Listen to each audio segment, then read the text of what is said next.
Hello tout le monde, j'espère que vous allez bien. On se retrouve aujourd'hui pour la présentation d'un oracle tout mignon. Il s'agit du Wild Way Oracle Deck de Nicolas Allan. C'est un projet que j'ai back sur Kickstarter. Il y a un tarot qui est déjà sorti il y a quelques temps maintenant. Alors, sur Kickstarter, mais moi je me l'étais procuré sur le site internet directement des créatrices. J'avais fait une vidéo de présentation que je vous remettrai en lien dans le petit i si jamais ça vous intéresse. En fait, ce tarot avait été pensé et conçu pour pouvoir le travailler avec les enfants. Je sais que parfois certains parents font des tirages avec leurs enfants. Donc voilà, ce deck avait été pensé pour ça.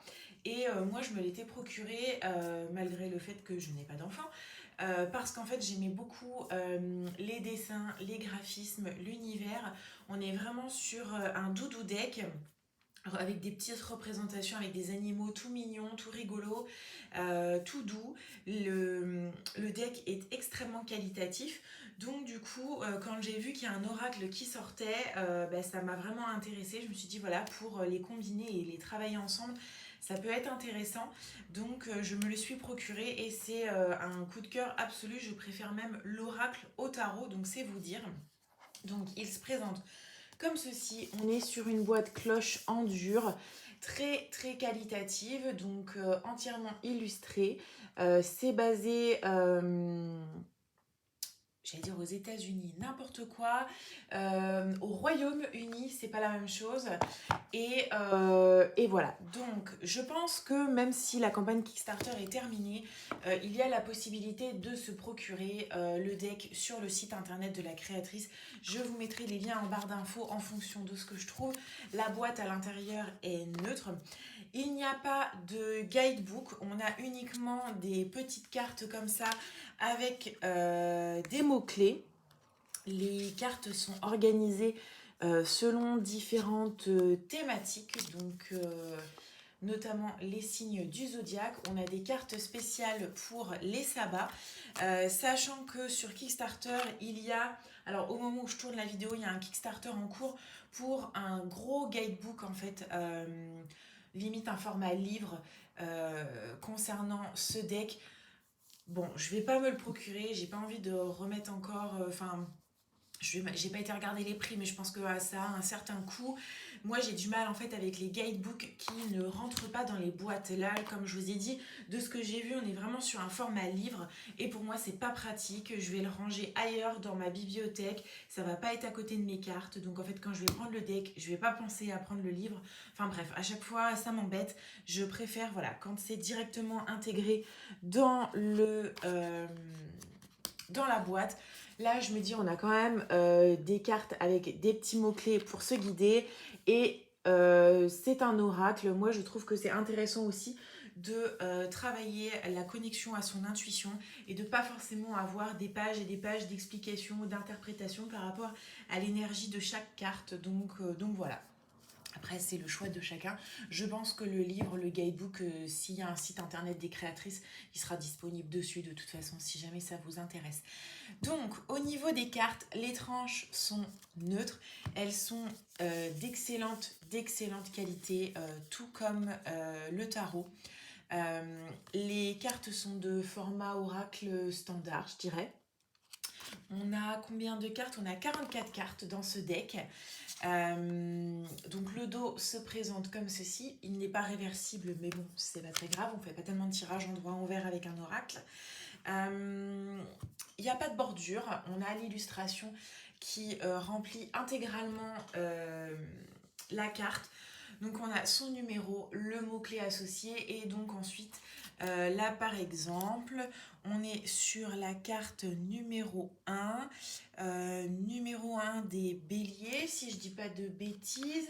Donc si je vais ici bélier numéro 1, on a les mots-clés associés. Je pense que c'est comme ça qu'on arrive à les retrouver. J'ai pas fait de tirage encore avec ce deck. Donc on y va, c'est parti, on va le parcourir ensemble. Comme vous pouvez le voir, on est de nouveau sur des petits animaux trop mignons et très doux. Il y a un côté très enfantin aussi, on retrouve, c'est exactement la même artiste, donc on retrouve la patte de l'artiste justement qui a illustré les différentes cartes sur les deux jeux. Donc on y va, c'est parti, on fait défiler ça ensemble.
Ce flip fou. Je ne l'ai pas mentionné, je crois, en introduction, mais le fini des cartes est mat. Pour autant, elles ont l'air de bien glisser ensemble. Les finitions, c'est vraiment de la dorure un peu type foil. Donc, c'est très très sympa. Et puis voilà, je pense que comme vous avez pu le constater, on est vraiment sur un univers avec des petits animaux. Pour moi, c'est un doudou deck, hein. C'est pas quelque chose qui va vous bousculer ou vous brusquer. Voilà, il est vraiment totalement complémentaire en termes d'énergie, je trouve, avec le tarot. Et voilà, mention spéciale pour les cartes liées aux différents sabbats. Je les trouve déjà super mignonnes. Elles représentent bien pour moi les différentes énergies de chacun des sabbats. Les animaux sont adorables, les petites souris sont trop mignonnes. Cette carte, je l'adore, elle est sublime. Donc c'est très appréciable également qu'on ait vraiment des grandes cartes format oracle. Il n'y a pas de bordure, donc voilà, l'illustration prend vraiment l'intégralité de la carte et ça ne peut que les mettre en valeur. Et je trouve ça vraiment super joli, très bien exécuté. Enfin voilà, j'aime vraiment beaucoup tout cet univers en fait de cette illustratrice. Elles sont deux, il y a l'illustratrice et il y a l'autre jeune femme qui est derrière, je pense, peut-être les différents mots-clés, enfin voilà. Elles se complètent dans la création des decks. Et bah, écoutez, j'espère que ça vous a plu. Je vous mets tous les liens en barre d'infos comme d'habitude. Et puis bah, je vous dis à bientôt pour une prochaine vidéo.